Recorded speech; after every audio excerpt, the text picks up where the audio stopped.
पोटभरीचा चविष्ट नाश्ता खायचा आहे किंवा तोंडाची चव गेली, चला मग पाहूया तर एक भन्नाट अशी रेसिपी.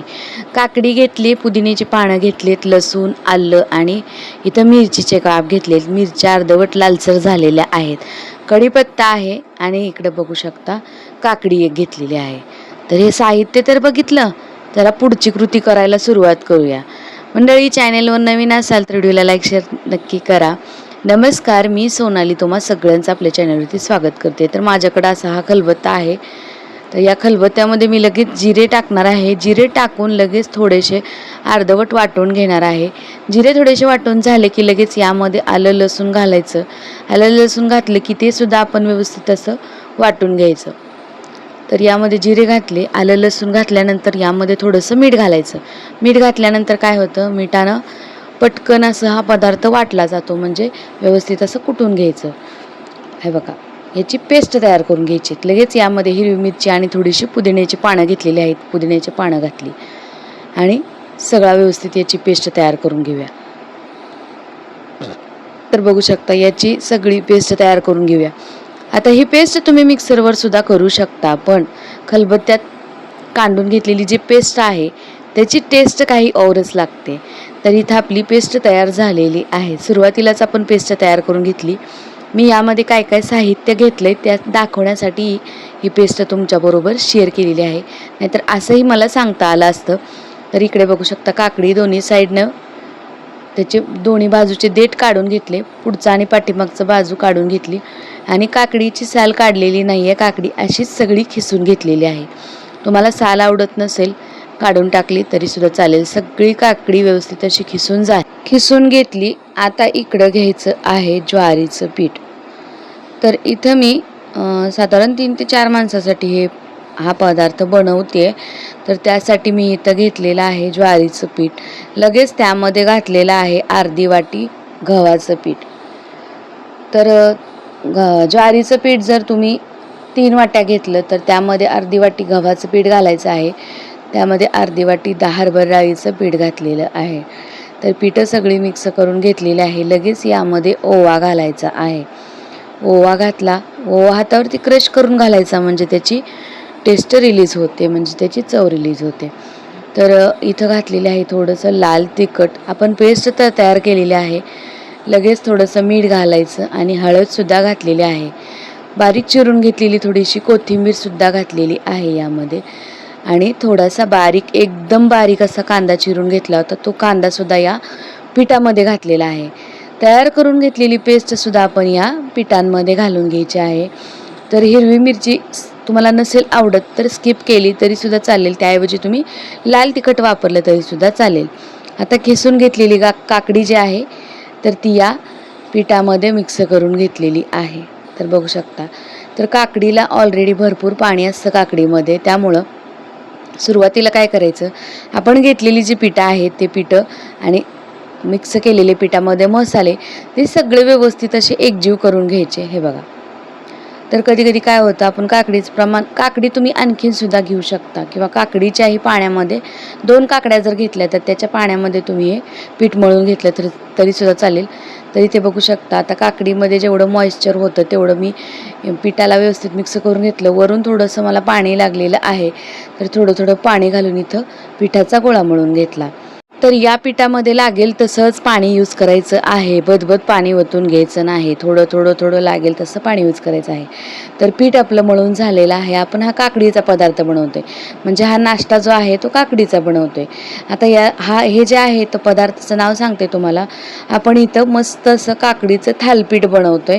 तर या थालपीठासाठी पीठ मळल्यानंतर इथं आपण 2 ते 3 मिनटं थांबलं तरी चालेल, पण पीठ मळल्यापासून लगेच हे पिठाच्या थालपीठ बनवायला घ्यायची आहेत. बघू शकता, इथं छोटासा गोळा तयार करून घेतला आणि तवा घेतलेला आहे. इथं तवा गॅसवरती गरम करण्यासाठी ठेवलेला आहे.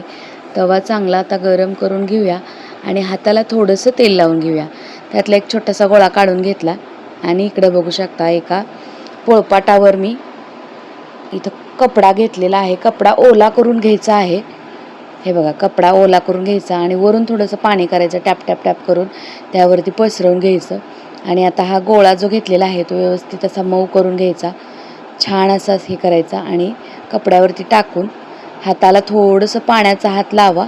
पाण्याचा हात लावल्यानंतर हा गोळा या कपड्यावरती व्यवस्थित असा पसरवून घ्या. म्हणजे थालीपीठं खूप छान होतात. हे बघा, खूप छान असं पसरवून घ्या. एकदम शक्य होईल तेवढं पातळ असं पसरून घ्यायचं. बघू शकता, हे बघा. आणि पीठ हाताला चिटकत असेल तर थोडंसं हाताला पाणी लावा. तेल लावू नका. तेल लावल्यानंतर ते जास्त चिटकतं. थोडंसं पाण्याचा हात घ्या. हे बघा, इथं थालीपीठ थापून झालेलं आहे. मध्ये थोडेसे छिद्र काढून घेतलेले आहेत मी, बघू शकता. आणि वरची जी बाजू आहे त्या वरच्या बाजूला सगळीकडून तेल लावून घेतलेलं आहे. हे बघा, आता अलगद असं कापड उचलायचं खाली हात घालून या थालीपीठाच्या. हे बघा, आणि तव्यावरती असं टाकून घ्यायचं. त्याच्यावर प्रेस करायचं आणि नंतर लगेच कापड काढून घ्यायचं. कॉटनचा कपडा घ्या तुम्ही, त्यामुळे काय होईल, त्याला जरी गॅसची ऊब लागली तरी ते गोळा होणार नाही. तर हे बघा, मस्त असं थालीपीठ. वरून पण थोडंसं तेल स्प्रेड करायचं सगळीकडं. आणि जे छिद्र केलेले आहेत आपण त्या छिद्रांमध्ये तेल सोडायचं.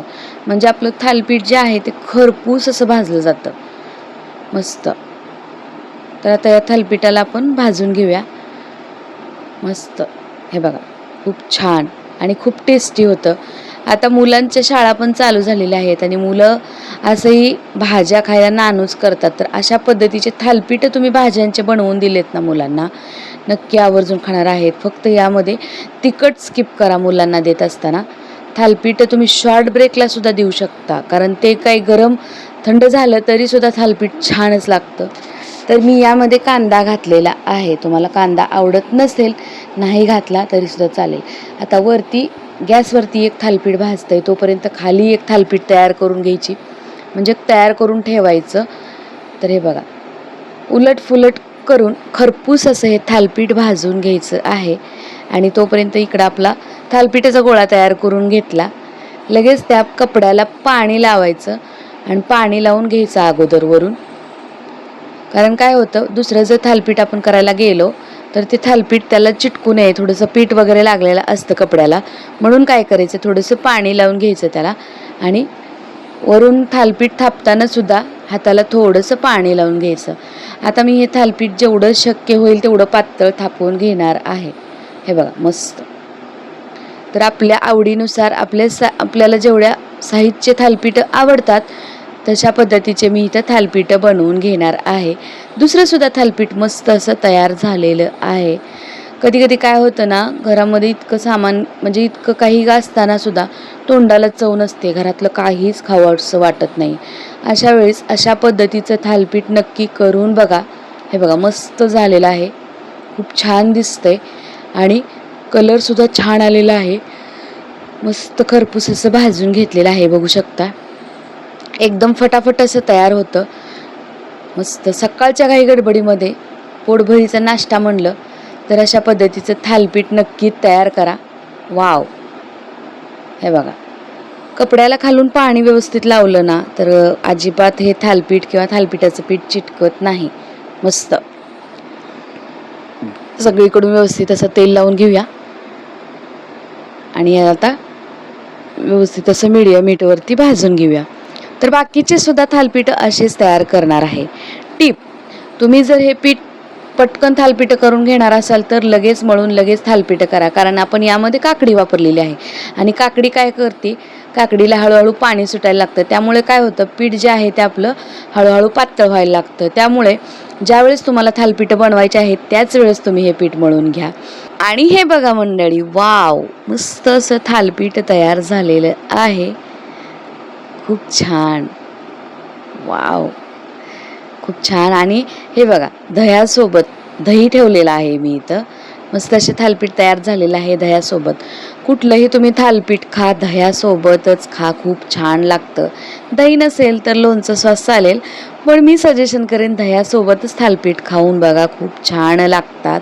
कारण दही आणि थालीपीठाचं कॉम्बिनेशन इतकं भारी आहे, मस्त आहे. कधी कधी संडेला सुद्धा तुम्ही असा बेत करू शकता. खूप वाव असं हे थालीपीठ तयार झालेलं आहे. मस्त असं हे थालीपीठ तयार झालेलं आहे.